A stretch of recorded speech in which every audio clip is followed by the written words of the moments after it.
क्या India alliance upcoming 2024 Lok Sabha elections में prime minister Modi और एनडीए को हरा सकता है?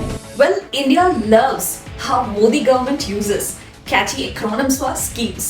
फिर चाहे वो एफडीआई मतलब फर्स्ट डेवलप इंडिया हो, उड़ान उड़े देश का आम नागरिक हो, या खुद मोदी एक्रोनिम हो मेकिंग ऑफ डेवलप्ड इंडिया, जो कि former vice president Venkaiah Naidu ji ने दिया था। लेकिन इस बार इंडिया अलायंस बनाकर ऑपोजिशन ने मोदी जी की टेक्निक उन पर ही यूज कर दी। मिलिए Indian national developmental inclusive alliance और इंडिया फॉर शॉर्ट। वैसे ये इतना डिफिकल्ट नेम है कि इवन कांग्रेस प्रेसिडेंट मल्लिकार्जुन खड़गे इसे प्रोनाउंस करते समय स्ट्रगल करते हुए देखे गए। All 26 parties, a new name is given, that is Indian National Developmental Inclusive Alliance, that is INDIN. India alliance 2024 elections के लिए बना 26 पार्टियों का गठबंधन है। राहुल गांधी ने एक प्रेस मीट में कहा, हमने अपने आप से सवाल पूछा, लड़ाई किसके बीच में है? यह लड़ाई ऑपोजिशन और बीजेपी के बीच में लड़ाई नहीं है। देश की आवाज को दबाया और कुचला जा रहा है। यह देश की आवाज के लिए लड़ाई है और इसीलिए यह नाम चुना गया। उनका मिशन मोदी को पीएम पद से हटाना और इंडिया के मल्टी पार्टी डेमोक्रेसी को सेफ रखना है। ऑपोजिशन दावा करती है कि मोदी की बीजेपी पार्टी से इंडिया की डेमोक्रेसी पर ही खतरा है। But here's the catch, Modi undeniably India के सबसे लोकप्रिय लीडर है। 77% अप्रूवल रेटिंग के साथ मोदी अब तक दुनिया के सबसे पॉपुलर इलेक्टेड लीडर है और बीजेपी 28 स्टेट्स में से 10 स्टेट्स पर डायरेक्ट गवर्नमेंट फॉर्म करी है, 4 अन्य स्टेट्स में कोएलिशंस में है और लोकसभा में 55% से अधिक सीटें बीजेपी के पास है। तो क्या इंडिया अलायंस मोदी को हराने में सफल हो सकती है?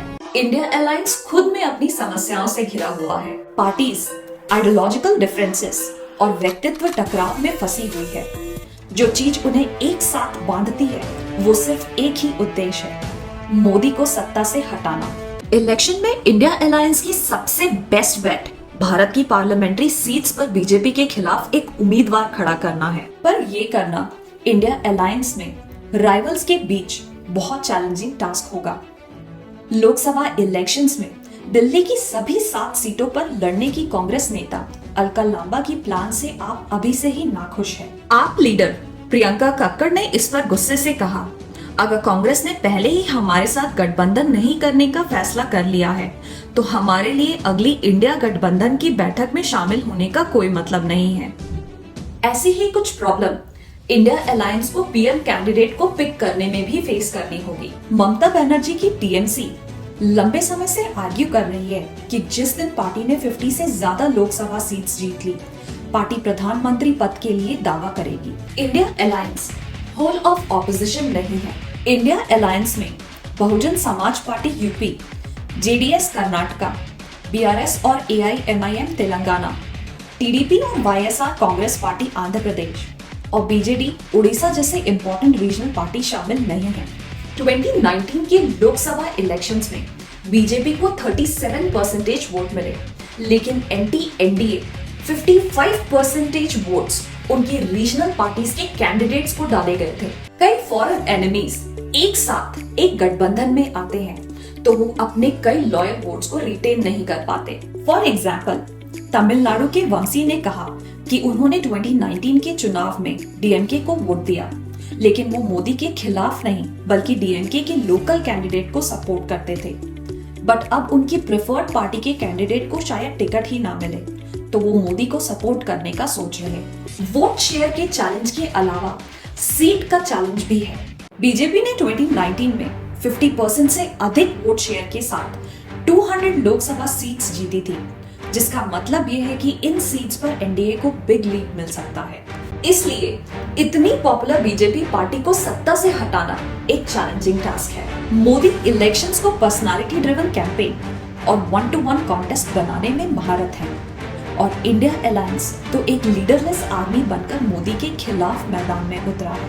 कोई भी पैन इंडिया लीडर नहीं है जो मोदी को स्टैचर और अपील में टक्कर दे सके।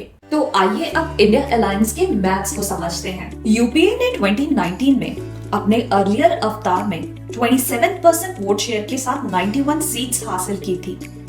लोकसभा के 545 मेंबर्स में 37.5% वोट शेयर के साथ रीब्रांडेड इंडिया के 144 एमपीज होते हैं। दूसरी ओर एनडीए ने 45% वोट शेयर के साथ 353 सीट्स जीती। अलायंस में पार्टी चेंजेस को कंसिडर करके ये 42.9% वोट शेयर और 332 सीट्स में ट्रांसलेट होता है। तो एनडीए को मिली 18% की विशाल बढ़त श्रिंक तो जरूर होगी, लेकिन भले ही एनडीए लगभग 7% वोट शेयर्स खो देता है और बीजेपी 4 to 5% खो देती है, जो बहुत बड़ा है, लेकिन फिर भी बीजेपी 240 प्लस और एनडीए 260 प्लस के साथ 2024 लोकसभा इलेक्शन में फतेह तो करेगी, ऐसा पॉलिटिकल एनालिस्ट का दावा है। इसलिए एनडीए को हराना बहुत मुश्किल होगा। इंडिया अलायंस ने एक अच्छी शुरुआत तो जरूर की है, पर क्या इस अलायंस के पास 2024 के लिए कोई प्लान है? For India to be viable उन्हें एक कैची नेम से अधिक की आवश्यकता है। उन्हें एक सॉलिड प्लान की आवश्यकता है। इंडिया को वोटर्स को ऑल्टरनेटिव्स ऑफर करने की नीड है, जिसका कम से कम इस समय इंडिया अलायंस के पास कोई क्लियर आंसर नहीं है। वे कौन से बदलाव लाएंगे जो देश देखने की उम्मीद रखे, और वे वास्तव में कैसे किए जाएंगे?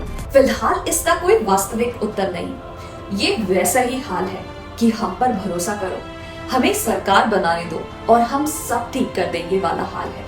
बट कैसे? शायद इसका जवाब इंडिया अलायंस को भी नहीं पता अब तक। यदि इंडिया अलायंस 2024 में सत्ता में आते हैं तो वो कोएलिशन की पॉलिटिक्स को कैसे ओवरकम करेंगे? क्योंकि अब इंडिया को एक प्लान लाने का समय है। प्लान मतलब policies, loss and agenda for the nation. कुछ अर्ली प्रेडिक्शंस एक टफ बैटल सजेस्ट कर रहे हैं, बट याद रहे इलेक्शन से 9 मंथ्स पहले से प्रिडिक्शन करना डिफिकल्ट है। बट एनालिस्ट एक्सपेक्ट कर रहे हैं कि अगर चीजें 2019 इलेक्शन जैसी हो तो ऑपोजिशन को फायदा मिलने की उम्मीद है। पिछले इलेक्शन में लोगों के पास कोई ऑल्टरनेटिव नहीं था, लेकिन इस बार एक ऑल्टरनेटिव इंडिया है।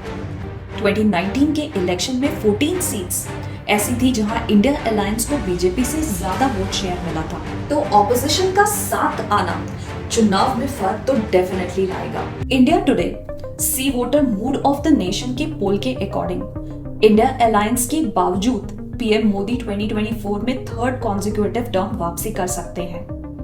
बीजेपी लेड एनडीए को 43% वोट शेयर के साथ 306 सीट्स जीतने की संभावना है, जबकि इंडिया अलायंस को 41% वोट शेयर के साथ 193 सीट्स मिलने की अनुमान है। लेकिन इंडियन पॉलिटिक्स में सरप्राइजेस मिलना आम बात है, कुछ भी हो सकता है। और हाँ, बीजेपी भी नर्वस हो रही। क्या यही कारण है कि G20 के इनविटेशन में इंडिया के बजाय भारत का यूज किया गया? May be not, but Arvind Kejriwal के अकॉर्डिंग भारत वर्ड के यूज के पीछे यही कारण है। ऐसा क्यों किया जा रहा है? ऐसा कहा जा रहा है, इसलिए किया जा रहा है क्योंकि इंडिया नाम का कई सारी पार्टियों का एक अलायंस बना है जिसका नाम इंडिया है। अंत में इंडिया अलायंस को 2024 में अगर एनडीए को एक फेयर कंपटीशन भी देना है तो उन्हें अपनी डाइवर्स पार्टीज को यूनाइट करने के लिए एक मैच्योर लीडर और एक स्ट्रॉन्ग नैरेटिव की आवश्यकता है। 2024 के लोकसभा के महासंग्राम की बैटल लाइंस खींची जा चुकी हैं और भारत का राजनीतिक नाटक गरमा रहा है। So keep your eyes peeled because 2024 Lok Sabha elections are gonna be a roller coaster ride.